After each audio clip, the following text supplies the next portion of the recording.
গল্পটি একটি গ্রামীণ পটভূমিতে রচিত। গ্রামের নাম শিমুলপুর, যেখানে কুসংস্কার এবং ভূতের গল্প প্রায়ই শোনা যায়।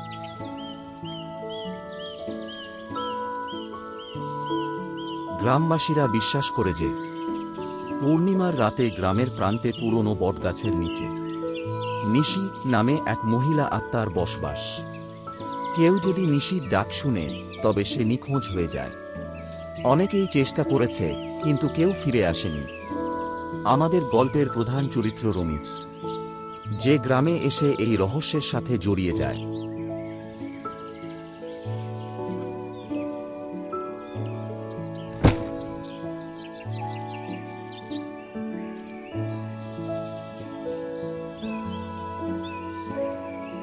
গাড়ি থেকে নেমেই রমিজের চোখের সামনেই বট গাছটি পড়ল।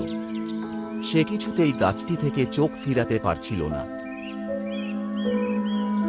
রমিজ আস্তে আস্তে গাছটির দিকে এগুতে লাগল।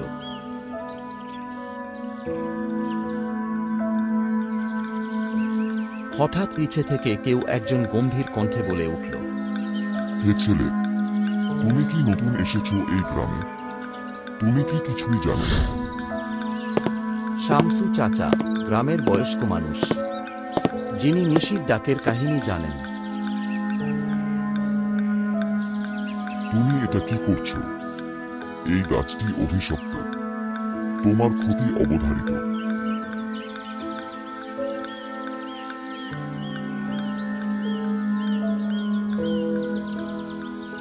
হ্যাঁ চাচা, আমি রমিজ। শুনেছি এই গ্রামে নিশি নামে এক ভয়ঙ্কর আত্মা থাকে। হ্যাঁ, বহু বছর ধরে আমরা এই সমস্যার মধ্যে আছি। নিশি এই বটগাছেই থাকে। নিশি যখন লেগে যায় সে একটা ভয়ঙ্কর শব্দ করে। নিশির সেই ডাক শুনলে আর কেউ ফিরে আসতে পারে না। আমি এই নিশির রহস্য উন্মোচন করতে এসেছি।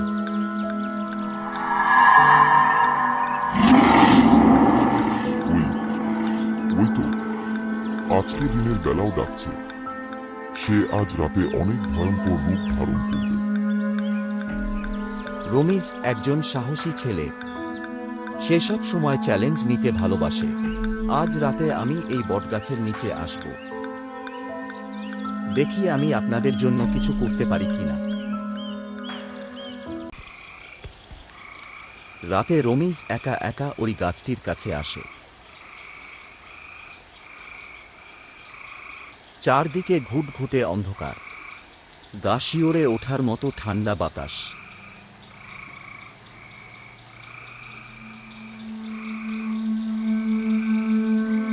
রমিজ আস্তে আস্তে গাছটির দিকে এগিয়ে যায়।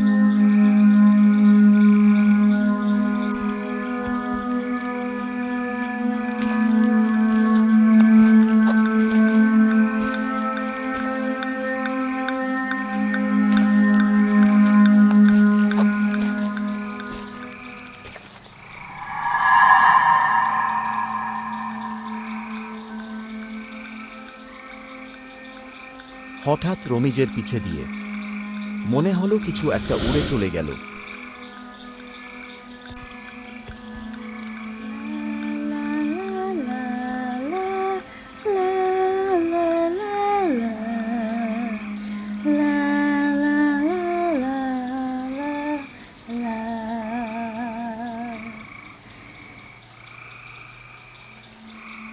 রমিজ মনে মনে বলতে লাগল, আমাকে শক্ত হতে হবে।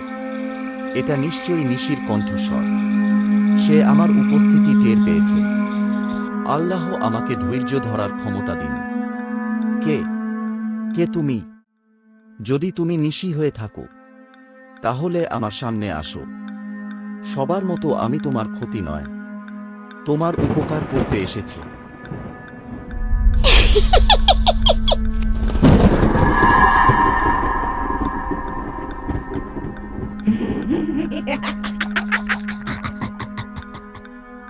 কে কে আমার গাছের নিচে এসেছে? কে আমার ডাক শুনে মরতে চায়? আমি তোমার ডাক শুনেছি নিশি। আমি এসেছি তোমার সাথে কথা বলতে।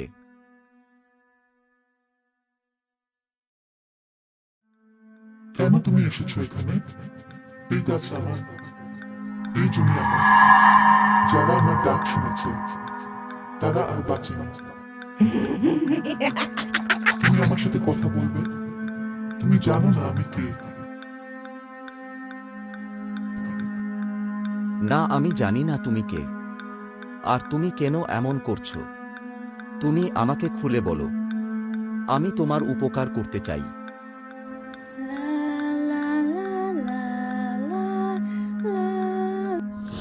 কিছু বুঝার আগেই রমিজের পিছে গিয়ে রমিজের ঘাড়ে কামড়ে ধরে।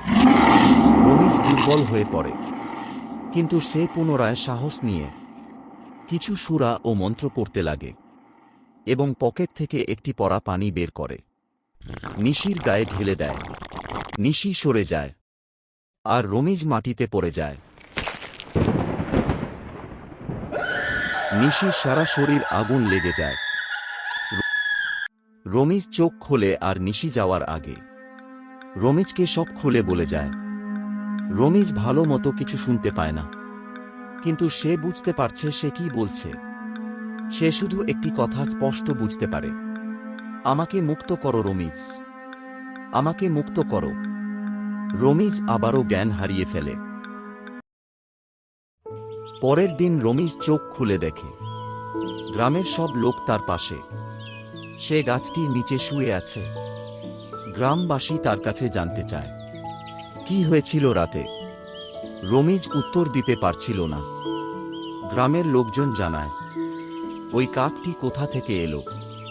রমিজ অবাক হয়ে যায়। তার বুঝতে বাকি থাকে না, এটা নিশির আত্মা। রমিজ অনেক কষ্টে শুধু একটা কথাই বলে, সবাই মিলে কাকটিকে সঠিকভাবে দাফন করুন। দাফনের কথা শুনে সবাই অবাক হয়ে যায়। রমিজ বলে এটাই নিশির আত্মা, তাকে নৃশংসভাবে খুন করা হয়েছিল। এই ভিডিওটি যদি আপনাদের ভালো লেগে থাকে দয়া করে সাবস্ক্রাইব না করে যাবেন না। আপনার একটি সাবস্ক্রাইব আমাকে আরও ভিডিও বানাতে উৎসাহিত করবে।